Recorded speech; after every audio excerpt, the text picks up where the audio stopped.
Good morning, everybody. If you can hear me, give me a thumbs up or a yes, I can hear you kind of thing. Just say yes. That's fine.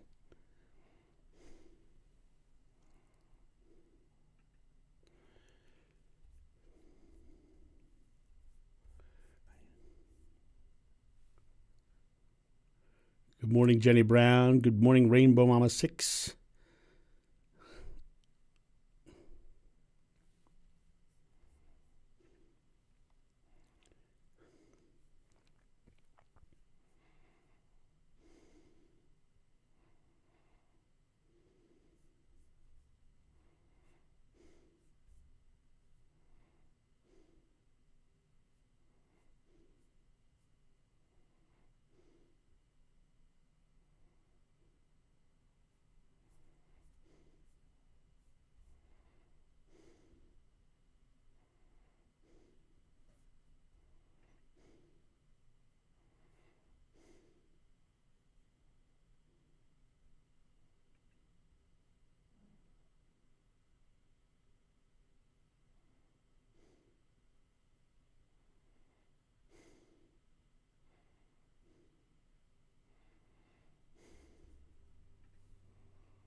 Can anybody hear me out there in Livestream land? Give me a thumb up or a yes. Yay, you can hear me. I'm just doing some last minute research here, trying to find a good funny story.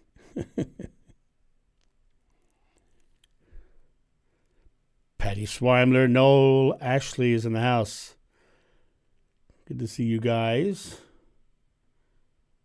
Sound good. Isabella Love. I love that last name, Love.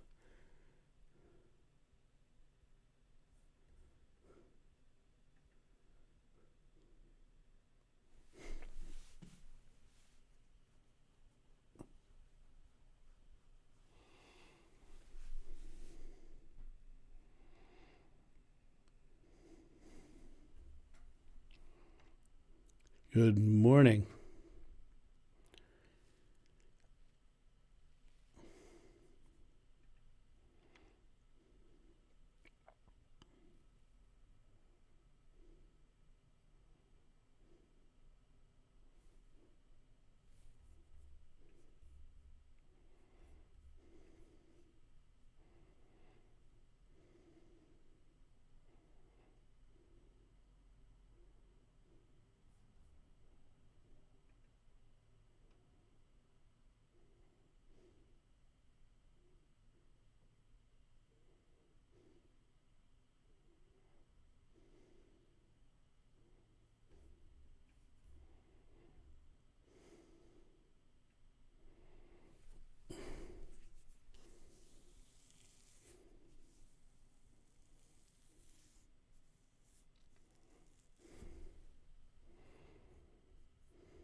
Hello, Alicia. How are you? Indiana. You're not that far away. I'm in Akron, Ohio.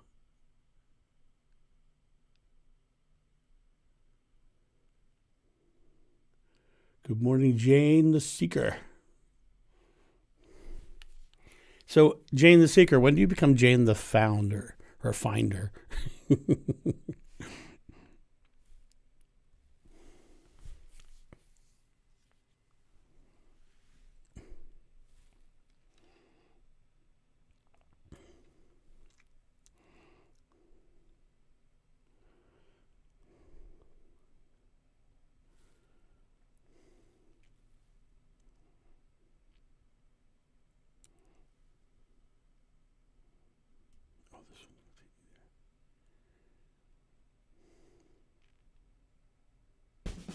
Welcome to the Live Loving live stream with John Davis.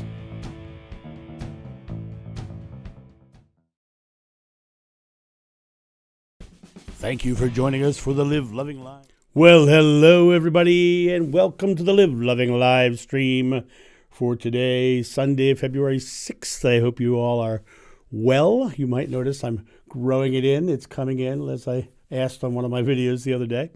For those of you who are curious, I put out my fasting prep video out today. I'm 9 pounds down in a week in the prepping for the water fast, and tomorrow starts the 40 days. I will be putting up daily videos on that because I think people will be interested. I hope you guys are all very well. Hello in the house, Helen Beth from Colorado, and Jane the Seeker will always seek. Well, there you go. So it is a lovely, lovely day here in Akron, Ohio. It is sunny, and we got a ton of snow still on the ground, but at least the areas that I have plowed are now melting, so that makes me happy. I'm very excited about having places to drive without sliding, and things are going well. I want to talk this morning a little bit about pride and the concept of pride, but before we do that, I have to tell you a funny story because it's part of the job. It's part of the job of doing this funny story. So many years ago, I did USO tours. From 2001 to 2006, I did 6 USO tours. And if you've ever seen on YouTube the video of Robin Williams standing on a stage when suddenly they started playing Reveille, and he stands, and the entire audience stands up and turns their back to Robin Williams. He has no idea what's going on. It was a very funny moment. A week after that happened with Robin Williams, we were on that exact same stage, and the same exact thing happened to us. And it was very unnerving to have the entire audience stop in the middle of what you're doing and stand up and turn their back to you. It was very, very uniquely weird. But I wanted to share a funny instance that happened in that show, which I thought was really cool. At one point during the show, we did a comedy bit using a whip. We would whip a cigarette out of somebody's mouth. I would whip a cigarette out of somebody's mouth. And we didn't like the idea of buying cigarettes because for neither one of us smoked, and it was just like it gave us a chance to take a cigarette away from somebody so they wouldn't smoke it. So my comedy partner walks to the very front of the stage, and he puts his hand out and he says, "We need a cigarette." And he just holds his hand there and he waits. And people start like throwing cigarettes, trying to get it into his hand. And somebody threw the cigarette, boom, and it spun and it landed directly in his lips. And, when you're a stage performer and something like that happens, what makes that moment brilliant is when you act like you do it every time. So it lands in your lips, you're like, "Thank you." And you go, and that one is what makes it killer. That was so unique and so weird that morning that my comedy partner, he goes, "Oh," he turns around and looks at me and says, "Did you see that?" He got all freaked out on stage because he caught it in his mouth, which was very, very funny. But anyway, so yeah, he wasn't that cool in that moment, but it was very fun moment for me. And we laughed heartily for years on that one. But I said I wanted to talk about, being proud of things you do and pride in general. And one of the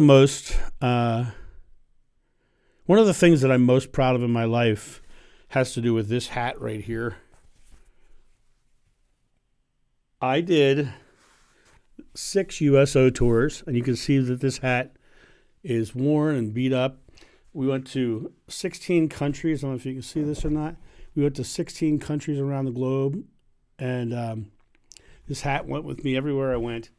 And it was something I'm very, very, very proud of. I think in life we all need to take the time to tell ourselves what we're proud of ourselves for. Oftentimes in life we will look at ourselves from the perspective of beating ourselves up. And we'll say, "Oh, why didn't I do better? Why didn't I do this one?" But you have to give yourself those moments of saying, "Yeah, I'm proud I did that. I'm proud that I stepped in." You have to love yourself as much as you would love others, because you're no less of a part of God than they are. So you have to give yourself those moments of saying, "Yeah, I am proud of that. I'm proud I did that. I'm doing good works. And that's the important part, is the doing good works part. It's the part where you're saying, okay, I am helping someone out. These videos that I do, to me, I'm very proud of them, because they are, in my opinion, the good works that I'm putting out. Now, some people don't think they're good works, but to me, I feel I'm very proud of them, and so I look at them from a perspective of I'm putting out things that I hope will help people, and just the mere fact that I hope that it'll help people, and I'm doing it, means I should be proud of it. And you should find things every day to be proud of doing. Find things that help somebody else out that you can say, yeah, I did that, and it's okay to be proud of it. I'm proud of the person I am. I'm proud of the person that would go out and do something different for someone else. I'm very proud of myself.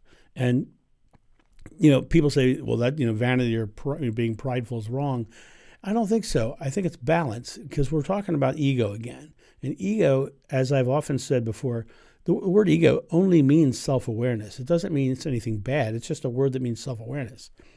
But what they're actually talking about is an out-of-balance ego. You can have an ego that is so prideful that it forgets about everybody else and becomes narcissistic. Or you can have someone who has an ego that is so selfless that they don't give to themselves and eventually wear themselves down because they're not giving of themselves. Everything's got to be a balance. You've got to stay in the moment of balance in not only every aspect of your life, but also in your pride of self. Looking at yourself and saying, I'm proud of what I've done. I'm proud that I've done that. And today I'm going to do something to be proud of. Today I'm going to do something that's going to help someone else. And at the end of the day, I'm going to feel good about what I did today because I was proud, because I'm proud of it. And it's something that helped another or did something that changed the world in a positive way. The more positive things you can do in the world, the more proud you can be of yourself. But the thing is, by doing something positive for somebody else, you're actually also saying to the universe that you are a person who gives, a person who cares, the person who loves. You are doing something for someone. And so take the time today to go out and find something to be very proud of today. Go be proud. Find that beggar in the street and buy him lunch, or even just give him $10 or $20. Give him something to make his day better, and be proud that you did it. If you're light on cash and you see somebody over there who hasn't had a meal in a week, and you give them the money for a meal, and you eat a smaller meal or even skip a meal, you can be proud of that. You can be proud of the fact that you've done something to help someone else up. And I think it's very important that pride is not forgotten in your daily life. That pride of self. Be so proud of yourself. Respect yourself. Love yourself. And do things to make you think that you're a good person, to make you show that you're proud of yourself, and say it daily. And that's where I'd like to go with that conversation. Today's going to be an easy day. I've got no guests. It's just me. I promised some people the other day that I would just turn on the camera and take questions for as long as we can, which is I kind of like these episodes like that. So let me jump over, and if you guys have any questions, just throw them on, and I will answer what I can, and what I can't, I'll tell you I can't. So let me say hello to some people over here. Donna Davison, good morning from Texas. Maureen from London, UK. God, I love London. I enjoyed London when I was there a couple times.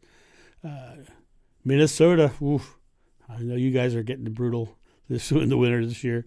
Thank you, Gail. That is a lovely statement. Dottie Snow. You're right, John. I am finally learning to be positive, especially about myself. What a powerful message. Thank you. You are quite welcome. What a great explanation of ego. Pearls of your wisdom. No longer locked in a clam, It's a really interesting time that we live in. Are there beings from other planets? What a wonderful, wonderful question. I have no direct experience with beings from other planets, but I do not in any way, shape, or form see why not. God is infinite. God is everywhere, and it would be rather vain of us to believe that we're the only one in this giant universe that God is part of, or we are part of, because we can look out from our planet right now and see millions of stars, probably billions of stars if you have the right telescopes, and we know full well that there's tens of thousands of other planets out there with the same Earth-like structure. So just on that alone, there should be other life out there similar to us. But there are other planets as well that maybe had a different form of life that we don't understand can be life. We only know our own life. Yes, one of the things about other beings from other planets is we on Earth here are so limited by our own technologies for searching for other life. And I often find it rather interesting when I hear scientists say, well, it's not possible for life to get here because the distances are so far they could never do it. I think it's the most ridiculous statement I've ever heard, because that is solely dependent on our technology that we know of here. Who knows what other technologies might be out there or whatever. But yeah, I do believe that there are other beings out there on other planets. I also believe that there are other beings in other dimensions. When I say dimensions, I mean like our transition over to the other side, the God consciousness. I think in there are various individual beings who ride in those levels. And the reason I say that is because when I have crossed over, I've met a couple of them. I mean, I had one tell me that you're not supposed to be here yet and kick me back in. So I think full well that there's a lot more, as Shakespeare would say, there are more things in heaven and earth than are dreamt of in our philosophy. Do our pets have past lives? That's a good one. I don't know. Of course, I don't know. I will tell you an interesting thing about pets is I have had multiple very visceral, lucid dreams where my dog came to visit me. I had to tell you a little story about my dog. My dog, his name was Odin. He was a 110-pound Rottweiler, and he was the biggest lap dog that you would ever meet. He was just such a loving dog. And I've had dreams very visceral dreams where I go to visit someone at their house and Odin is there and I'm blown away that he's alive. What's he doing? He's still alive. Why do you have him? And I take him in the dream. I take him. But yeah, I don't know about past lives with animals. Who knows? Maybe so. Maybe they're the same as us, So M2020, hey, right back at you.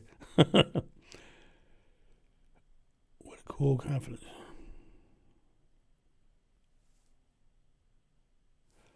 Raising empathetic children and making people laugh. Don't feel vain or guilty. There you go. But let's talk about empathetic children, because that's a challenge. My son is a wide open empathic child, and empathic children tend to get bullied because they feel the angst and anger coming from other people. They get very harassed. They feel they get their heart broken easily. They want to be loved and they want to be accepted, and they aren't, because when they're picked on, they react in a emotional way.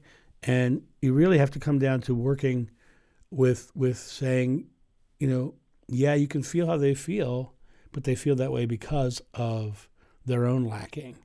And it's okay. It's okay. It took a long time. The biggest razor's edge that you walk with raising an empathetic child is the line of not shutting them down, not shutting down their emotions, not saying just ignore what they say, because they can't ignore what they say, because the empathic nature is inherent.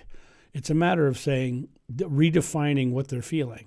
So if they feel anger, they feel hatred, they feel judgment, you label that as that's them being in fear of you, or them being fearful and them trying to grab power because they're afraid of not having power. So by explaining it in a way that is empathetic as well, then they can better cope with what's going on in their life.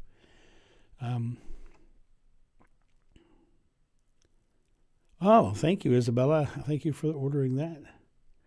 I have read Dolores Cannon's Essene books. I disagree with a lot of it. I remember very specifically in my own memories avoiding Essene camps because they wanted Joshua to become the Messiah, and he refused to do it because he didn't believe in Messiahs.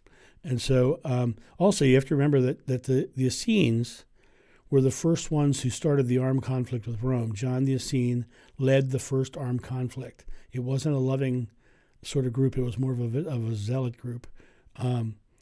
So that's something to think about.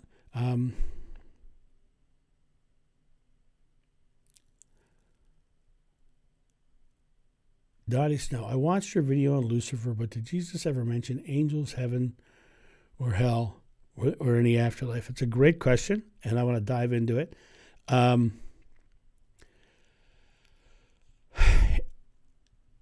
In the teachings that we had, it was very us-focused, right? And empowerment of us. He didn't talk in the terms of angels and heaven and hell because of the fact that those are external forces, kind of, in a way. And he was all about us empowering ourselves and being, rising to the level of our own divinity, which is what he kept saying, greater works than I have done, you will do. It is your faith that heals you. If you have faith, you will receive, those things. He was telling us of our own divinity. And by adding angels and all the extraneous stuff to it, it would have diminished our personal power, which is interesting. Now, did he believe in angels? I believe in angels, but not in the way that most people do. And you can find the video on my channel about my discussion on angels, and the picture I took that actually has angels in it in the video that says I took a picture of Jesus. There's actually a picture at the end of that video of what I would consider an angel. Is anybody else having trouble with sound besides Donna?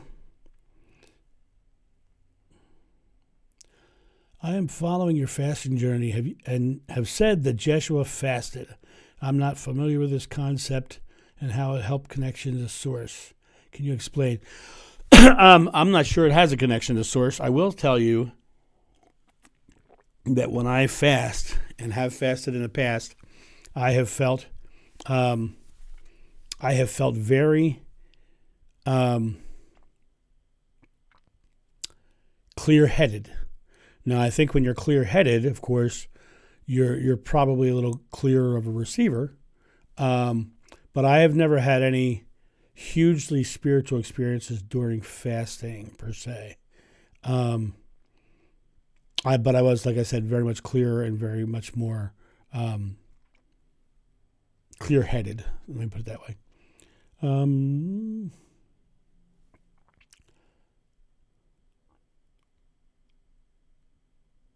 Yeah, Alicia, talking about the wrong stuff with the empathetic me. Yeah. You want to make sure that you're dealing with empathetic children, that you are literally remembering that they need to learn from the position of being an empath.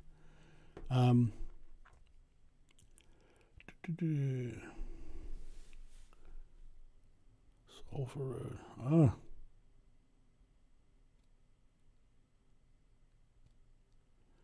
Any thoughts on the value of pilgrimage? Any linking to the walk of the Camino? I think pilgrimage, all that, I think it's just another form of focused meditation. I mean, when you're going and doing something for a very specific reason, spiritual reason, and I think when you put your attention and focus on a path, it's a form of long meditation. If the pilgrimage takes weeks, then you're basically spending weeks in spiritual contemplation, and so I think there's a lot of value in it. I don't think it necessarily gets you any further down the road, but I think it is part of a very valid meditation style process. Sound is good. Hear you good. Sound is good. Okay. I'm not sure what problem you're having, whoever said, oh, Donna, but everybody else says the sound is good. So it might be the signal. There you go. Do you remember any specific joke Joshua told? I've been asked this before. I don't. Because, I'm not sure that the modern form of jokes were told back then, but I'm sure that funny circumstances, funny stories were delivered, but I don't have memory of that.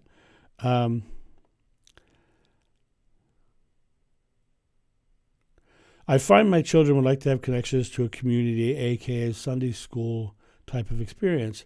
We're not of the tradition journey with church. Recommendations for children in spiritual study. Start one. Start one. Start putting yourself out there. My good co-host on Spirit Cafe. Speaking of which, I want to say this. I'm going to remind you at the end too.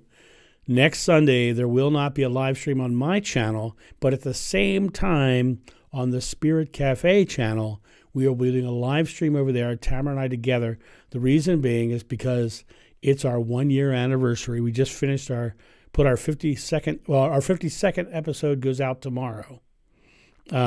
So 1 year will be complete. So next Sunday at noon, my time, Eastern time, we'll be on the Spirit Cafe channel, Tamara and I, doing a celebration of 1 year of Spirit Cafe. And so make sure, if you haven't signed up and subscribed for Spirit Cafe, make sure you subscribe and you come visit us and see us over there for that live stream instead of here. I will not be on here next Sunday. I will be on there. And you can ask Tamara and I both questions.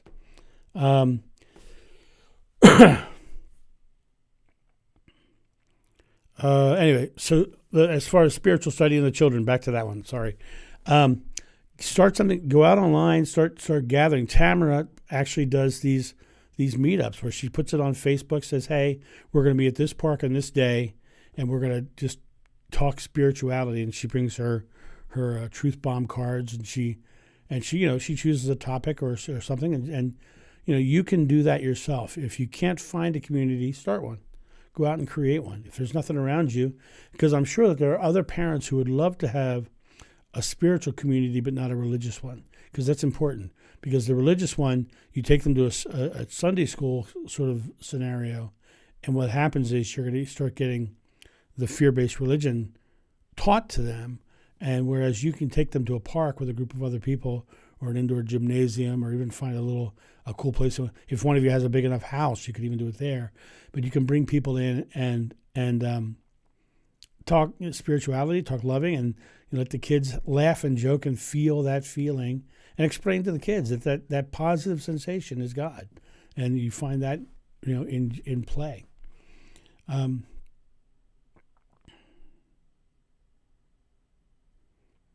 Mother of 9 children. Wow, that's nice. I came from a family of 7.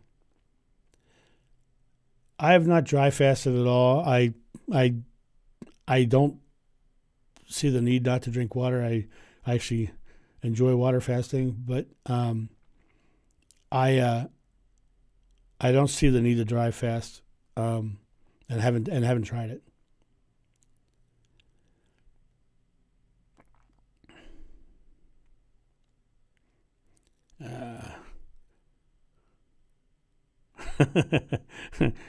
Yeah, Jenny, that's a great comment.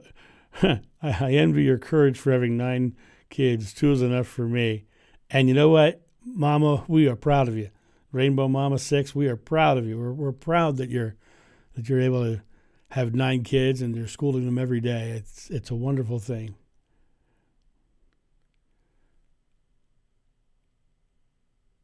What do I think of the Noahide community? I have no idea who that is. So, somebody this morning asked me about a different community, and I forget which community it was they were asking about, but it was a medieval organization that they were talking about, and I don't remember life as in the medieval times, so I really had nothing much to say for it.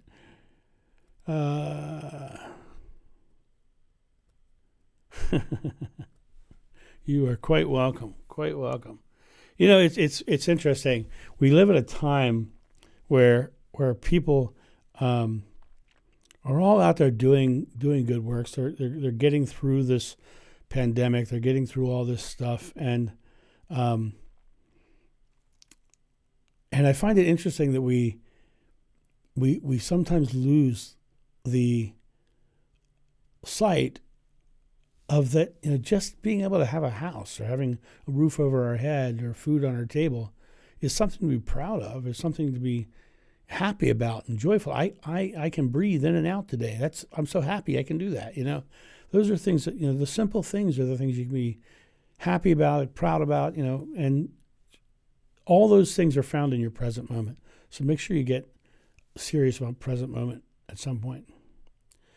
So, any thoughts on stigmata? Yeah, as any of you know, I am a firm believer that belief creates. And I believe that people who get stigmata believe they can get stigmata and believe they're getting stigmata, and so the condition creates in their person. I believe belief creates. So, do I believe it's possible for stigmata to happen? Yes, but it's not in my case. I don't believe in the big mystical other side coming to get you, sort of, or communicating through stigmata. I believe it's the belief in stigmata itself that creates it. Well, obviously, you just did a double M&M in your stigmata, Jenny, because, well, you're probably thinking about chocolate.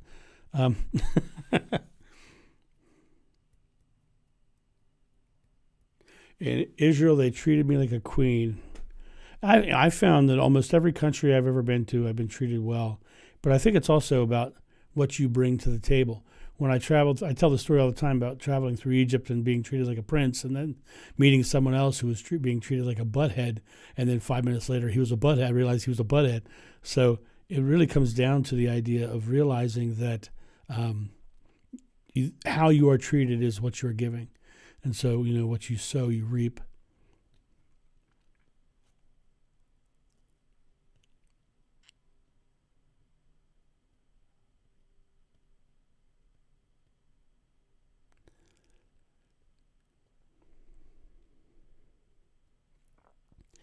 So, Alicia, you talk about being seventh of 8 kids, super quiet, in the head in the clouds, sort of thing. I was the one was a little different in our family, and never really understood the way I fit in. Jeshua's sister or Joshua's sister? I'm going to assume it's Jeshua. I don't have memories of the sisters at all. There was more than one, but I don't have memories of them. I've met someone in this life who I believe might have been one of the sisters, but like I say, when I talk about reincarnation, I'm going to say this again. I don't understand reincarnation. This person might have just had memories of that life, and we might have been tapping into the memories of that life. There might have been a million people with the same memories. So I'm not in any way, shape, or form saying anybody is anybody. I'm not verifying that. I'm just saying that I will tell you that when I spoke to her, when I did the session with her, I did say, Shalom Aleichem Salome bin Joseph, which is peace be with you and welcome to Salome, daughter of Joseph, which was interesting. Hi, Radu, how are you? Good to see you. People will arise or fall according to their expectations, I found. It's true. People will arise or fall according to their expectations, because expectations is where they're putting belief. And when you put belief in your, what you expect to happen is a belief. And so wherever they put their expectations is where they'll rise or fall. You're correct. People often don't realize that what they're expecting is the fall. They often think, well, I've got this now. I hope it doesn't go away. Well, it's the hope. It doesn't go away is the expectation that's coming out.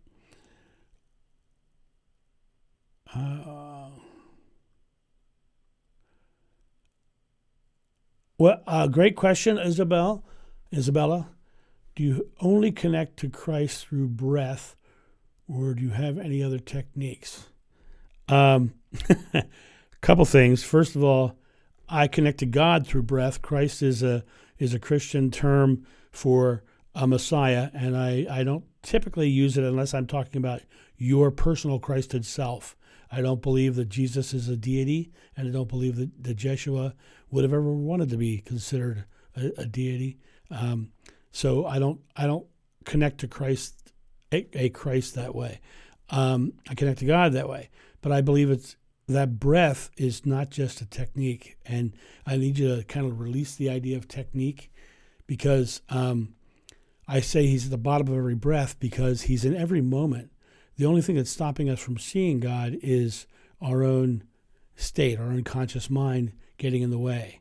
As I said earlier, talking about the children, getting them in play and getting them to feel that fun play is touching God.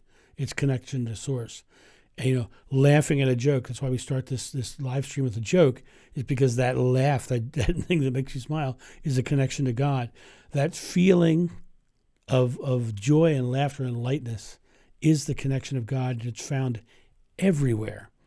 It's just easiest, personally, when you're alone, to find it in breath, because there it is, right there. And so, give yourself a breathing break today.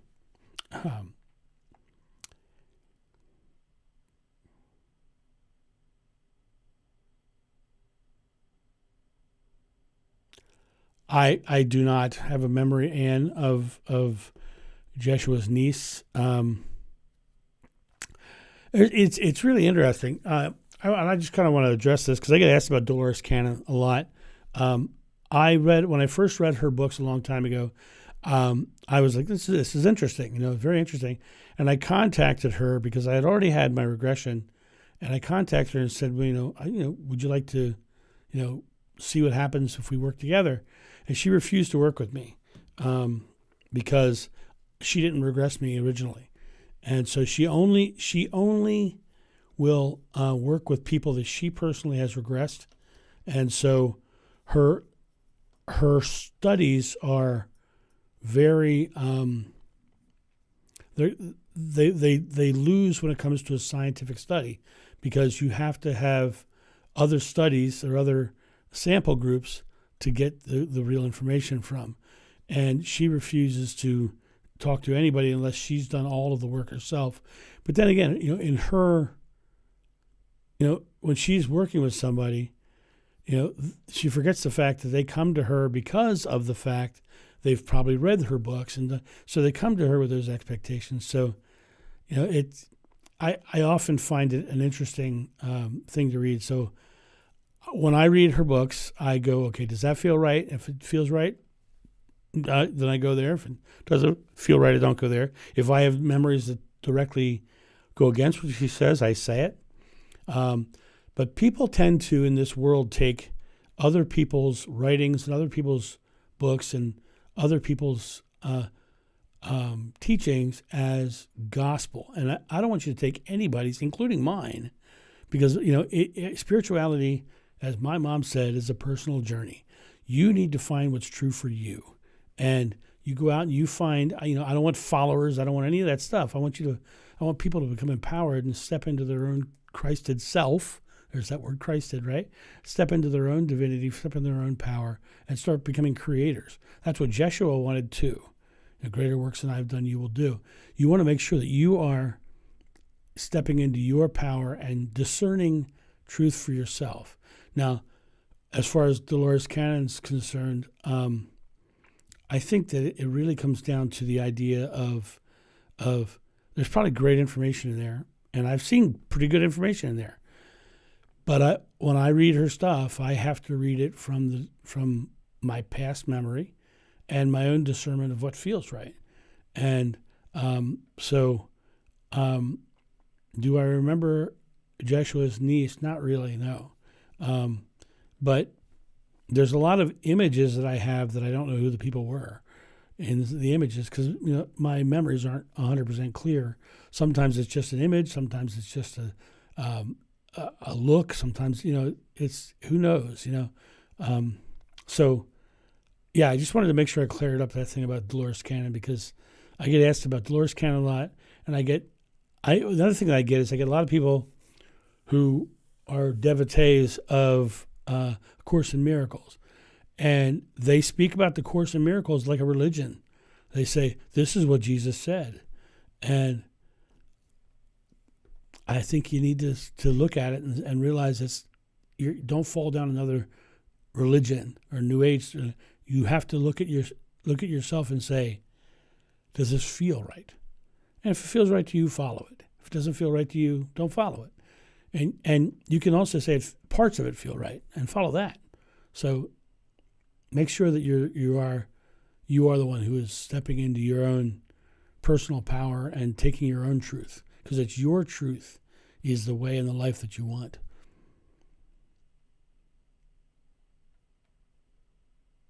Yeah, Elizabeth, that's a perfect example. Where something feels right and you feel like a download or memory. It feels like you go, oh, well, that really resonates with me. If you're saying it resonates, that means it's vibration, means that's a feeling. And that feeling is the truth, your personal truth. And that's what you're supposed to follow, your personal truth. I often talk about, I often talk about the idea of the Adam and Eve story. And what they did wrong was eating from the tree of knowledge, which means they got into their head and out of their feeling heart, into their body. This is the masculine and the feminine energies, right? And I don't make it as gender. And everybody wants to make that as gender. And I say masculine and feminine because that's the New Age terminology that people are used. I would prefer to say something like thinking and feeling, because I think the idea of masculine and feminine actually muddies the picture. You get in our head and our conscious thinking brain, and we wander in the wilderness until we come back to our feeling. And we come back to our feeling, then we start to experience true connection to source. When you feel that download or that memory, that's a feeling. It resonates. It just feels right to me. It feels good in my body. That's the feeling. That's the connection to source right then and there. So follow the connection to source. Don't follow the wanderings of your mind into somebody else's thoughts. Follow your own truth. Hello, Sugar Mama. Okay. How do you deal with the hostility of new ideas? Mainstream religion is such a stranglehold to how people think and react. This is ironic considering the message is live loving. It's a great question. It's a great comment too. The interesting thing is that it's not just ancient religions. It's just not just, it's also New Age people putting their own spin on things. I have met in my life, I've met many people who think they were made Mary Magdalene. And then over the course of time, they started saying, well, it's the Magdalene Council. And they started saying it's the Order of the Magdalene. And they started making up all these stories around what that means. I think it's as simple as they're all tapping into to Mary Magdalene's past life, right? But they wanted to build a structure around it. Well, what's the structure they're building? That's the next church. That's the next church that's going to be created. They're going to build this structure around it. It's more simple. It's more simple.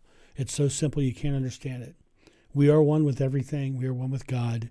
And do I think that somebody else in this world could tap into the memories that I have? Absolutely. Probably already are. And I think that it's important that we realize that no one here is less important than anybody else or more important than anybody else. And a lot of times people will take the identity of a past life specifically to make them feel important. But no one is less important or more important than anybody else in this world. I would never in any way, shape, or form say that anybody is less important than me or I'm more important than anybody. Don't put yourself on a pedestal, and don't put anybody else on a pedestal either. Because it's not about the outer search, it's for the inner search. Yeshua said, and people ask me where this is found in the Bible. It's not. This is one of the things I do remember. When you seek a path will be laid before you. It's only when you turn your path back to yourself that you find the door. So you have to go back. You have to turn yourself back and find the way to the source. And how do I deal with the hostility of new ideas? I start with the words, I respect your belief. I disagree. And then I usually will explain why I disagree with what they're saying. But starting with respect means I'm starting with love.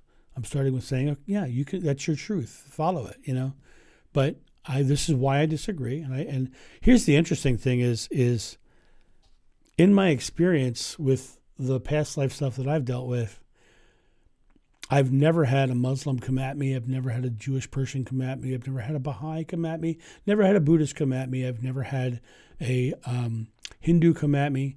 I've never had any other spiritual thought come at me for my beliefs.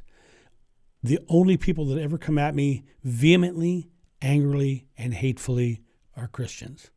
And they are sometimes brutal in what they say. And they sometimes will come in claiming to speak for God himself. And they will sometimes come in calling me horrible names. And it's rare. It's rare. But I often will say, I respect your beliefs, but, I just disagree. And I don't accept the fear you're offering me, because that's what they're trying to do. They're trying to scare me. And I just don't go there. And that's another thing I want to say. A lot of people will say something that they think is really harsh to me, or say something in judgment in the comments, and then like a day or so later I'll get an apology. There's no need to apologize. I don't go down those fear roads. I really don't. I just go, oh, okay. And until their comments get really hateful or harmful, especially start spreading false information, like fearful information to this community, when that happens, I will delete them and block them, because there is no fear in this community of mine. There's only love. And if you can't come loving. I even had an experience where a Jehovah's Witness came in and was very loving and very caring and told me he was worried about my soul and what was happening. And, and I told him I completely respect your beliefs. But one of the things he said was, I'm sure your followers will attack me. And my response to him was, if they attack you, they won't be on this channel anymore, and you will be, because you came to me lovingly. And the open discourse of spirituality is what this channel is about. And if you can't be loving here, then you're not going to be here, because this is all about love. And if you can't be loving, see ya, as they say. But we can jump back up and see what I've missed.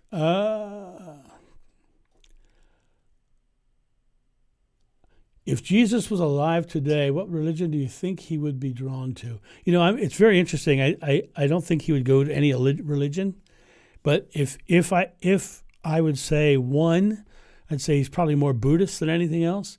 But even in Buddhism, there's words are imperfect, and all religions and all spiritual thought are wrapped in words that are imperfect. And he would say get into the feeling. But the closest, I think, would be probably Buddhism. So I have seen the Anna book. I have heard about the Anna book. I haven't really read the Anna book. I'm going to look into it, but when I do, I will share what I believe about that.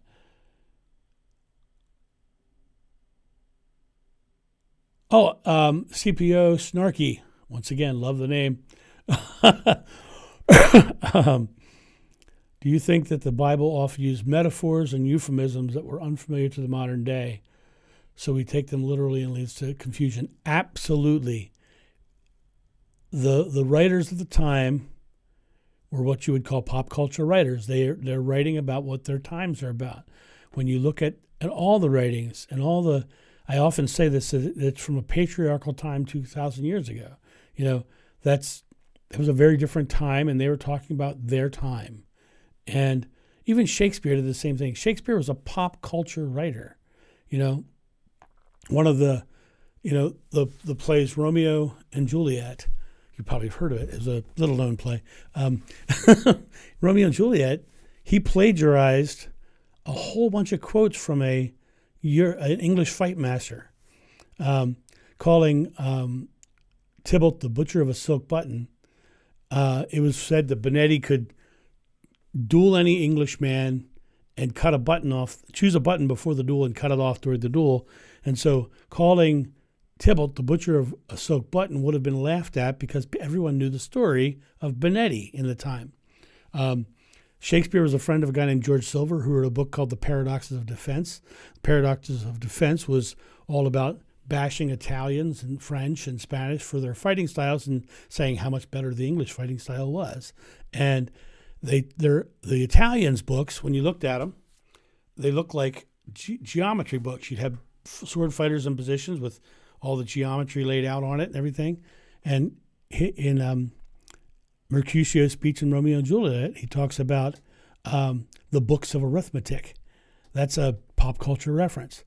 Another one that is often misinterpreted, and most people don't even get it today, it's an Elizabethan joke that everyone misses in, once again, Mercutio's speech in that play. He says, the immortal passado, the punto reverso, the hay.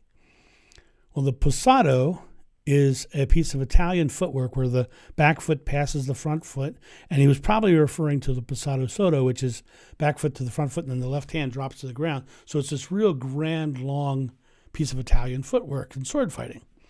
The punto reverso, punto means thrust, reverso means from the left, and usually when you see a punto reverso used, it's with a spin. So there's a spinning, fancy footwork into a left thrust. So it's an Italian fancy footwork. So you have the fancy passato sotto, you have the fancy reverso, the punto reverso, and the last thing he says is the hay.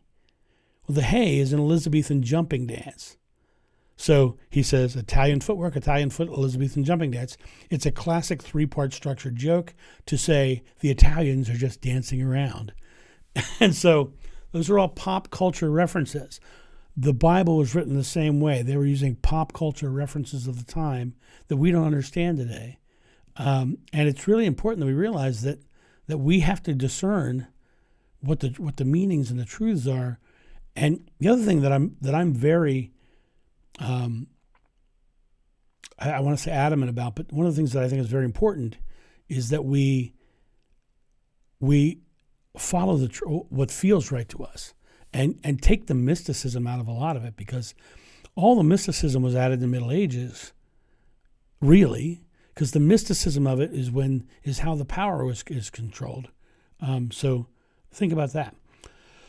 Moving on. Let me have a little sip of my tea.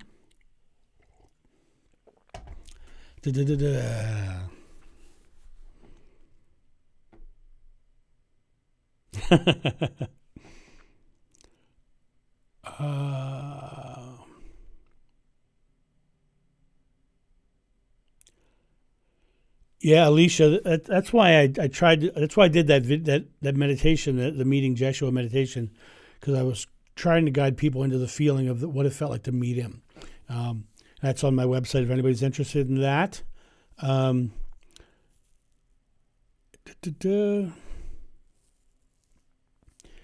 advice about keeping your heart open and being loving when you have to deal with people at work who are directing their anger at you? First of all, realize if they're angry, they're afraid.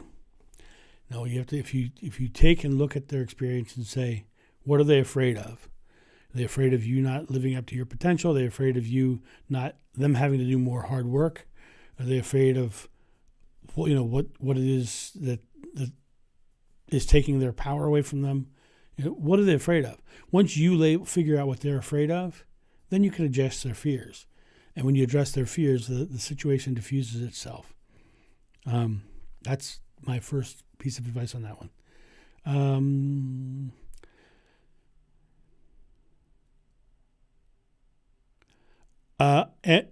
M2020. Bingo. I'm sorry.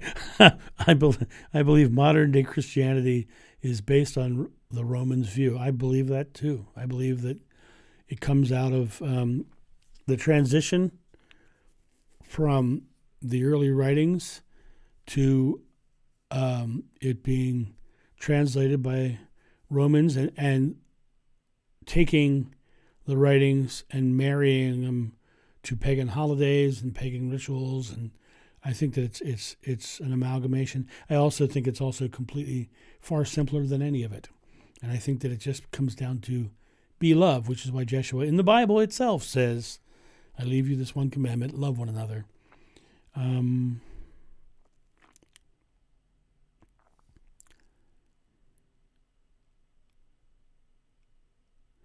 So Leslie, can the ego be seen as fear's self-defense mechanism, fooling you to let you believe you are on the good side? Once again, ego. The word ego means self-awareness. So nothing can fool you unless you choose to be fooled, unless you choose to go down that route, at which point your ego will become out of balance to the narcissistic side. So no one can fool you but you. So if you're allowing yourself to be fooled, it's because you have decided to go down that route to feel powerful. What is your take on the concept that we are here to learn? And do you have any focus on not returning to the planet again? What are we here to learn? I think we are here to learn, but what is it we're learning? People here, we're here to have lessons. We're here to do this. I think that all the experiences we have here are our experience of separation of source and separation from love. And we're here to experience, going back to love from these experiences, because we're trying to come to know what love truly is. And the only way you can know that is by knowing the opposite, and knowing the opposite in different circumstances and different experiences. So you're learning different methods. You're learning different things. I've learned so much in my life. And the best lesson I think I've ever learned is, if they're in a negative state or you're in a negative state, then they're in fear. If they're in a positive state, they're in love. And if somebody's coming at you negative, look at them and decide what their fear is. What are they afraid of? And help negate their fear. On not returning to the planet again, I don't think it really matters. People, well, I'm done. This is my last time doing. I think if it truly is a place to learn, then learning doesn't have to stop. You don't have to graduate. You could probably also graduate if you want. It's really up to you.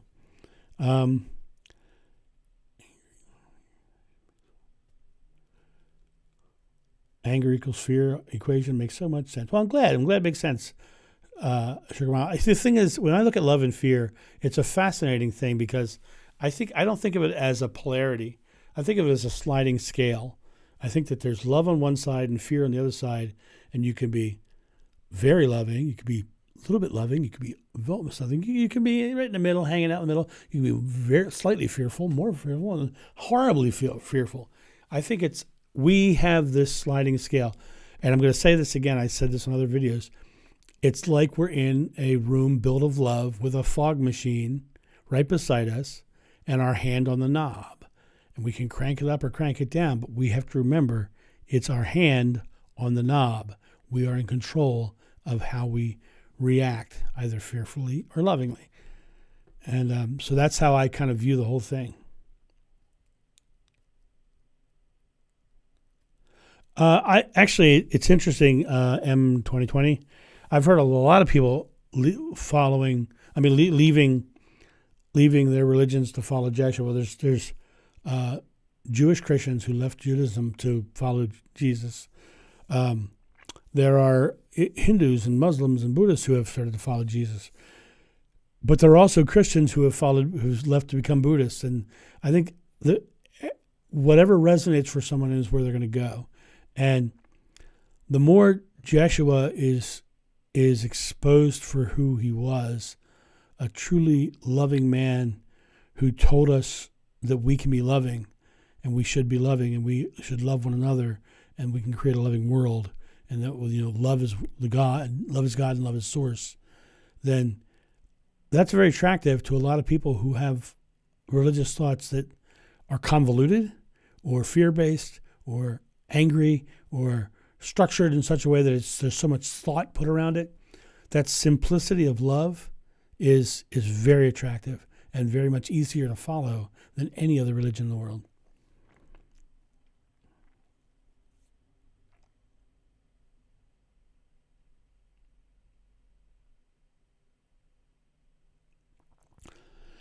Actually, as I said earlier, in 2020, We are here to learn. We're here to experience fear, to learn what love truly is, what God truly is, because you can't experience God without knowing the opposite. We are here to experience our separation and to learn that what God truly is. That is the lesson, in my opinion. Going on.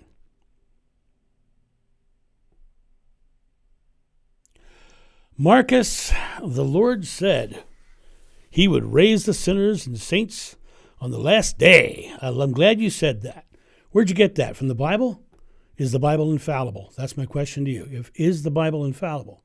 Because if you believe the Bible is infallible, then there's not much more for us to talk about, because the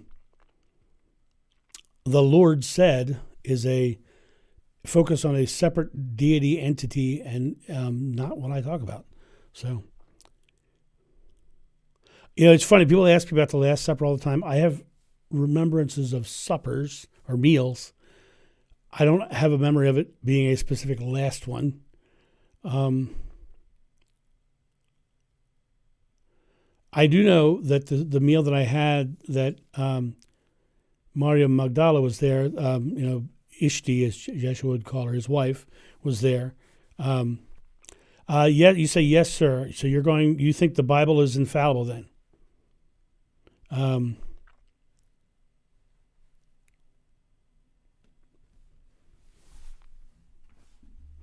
if that is the case, then you're not going to like what I have to say, because I believe the Bible is a very flawed 2,000-year-old document from a time of patriarchy and power control.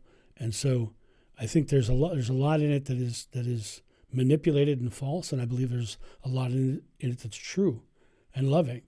And if it's fear-based and hateful and harmful and getting their followers to fear God, then I think that it's false, because God is love. And I truly believe that God is love, and I believe that Yeshua was here to teach love in a very specific way.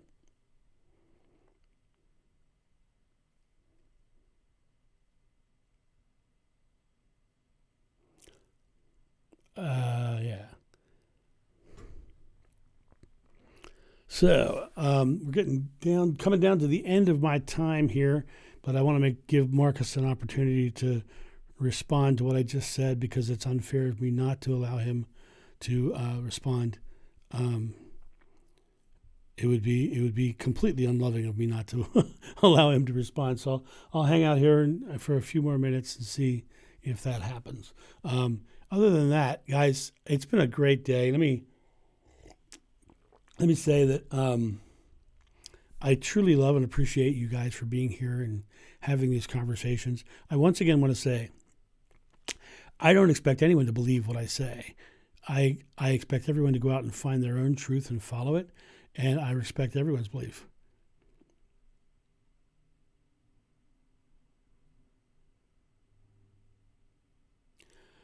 We should add some of the Apocrypha to the Bible, like the Ethiopian Bible.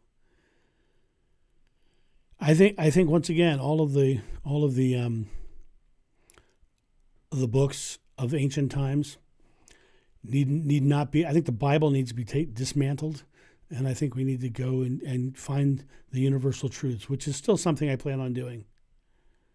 Gospel of Thomas is an amazing book, but it is also flawed, and so I think it's important. So anyway, what was I saying? So thank you guys for being here. It's always a love and a pleasure to have you here. I love this morning. Don't forget, next Sunday, not on this channel, Spirit Cafe channel. So go subscribe, get signed up for it. We'll be live over there with Tamara Zoner, celebrating our 1-year anniversary of Spirit Cafe and sharing, anecdotes and stories from the year and taking questions and comments and talking much like we're doing here, but just over there with Tamara as well.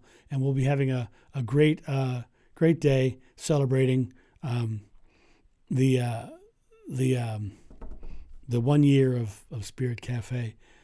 The hour did fly today, didn't it? And tomorrow morning, water fast begins. So the video tomorrow will come out. It'll say 40-day water fast, day 1. And thank you, Jenny. Yeah, today was a good one. Today was a very good one. I appreciate all the input. Great. See you guys on Spirit Cafe next week. And we'll talk more. But make sure you're following your own truth. Make sure you're following your own truth and loving it. And go find something to be proud of today. Have a good day. And I'll talk to you later. Thank you for joining us for the Live Loving live stream. Don't forget to spread the love by liking, subscribing, and sharing.